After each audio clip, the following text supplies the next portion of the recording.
I think that's where AI comes in. Like you say, most leaders don't want to understand safety; they just want to know it's handled. What we want it to do is to take away the administration and the paperwork that, like you say, that justifies our existence. Simple things like note takers in meetings means that you can spend your time really focusing on what you're saying in the meeting rather than jotting things down or having somebody else in the room jotting things down.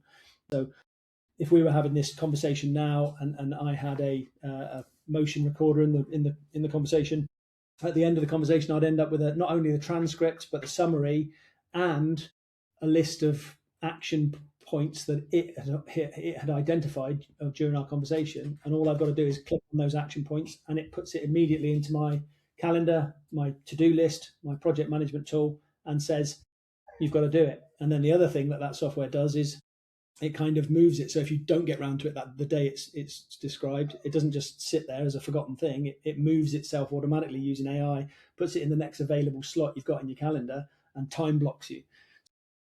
So again, I think um, we measure our staff's performance on results. Making sure that they get things out, and rather than the time they spend at work. We are a completely remote based company. All of our staff work from home, which is a huge driver to get talent as well, because talented people don't want to have to spend 2 hours in a commute and waste that time in the day. They want to get on with doing what they do best. We measure that performance using motion software based on performance rather than time.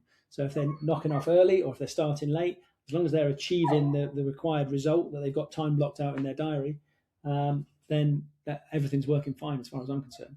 And I think that promotes a better work-life balance.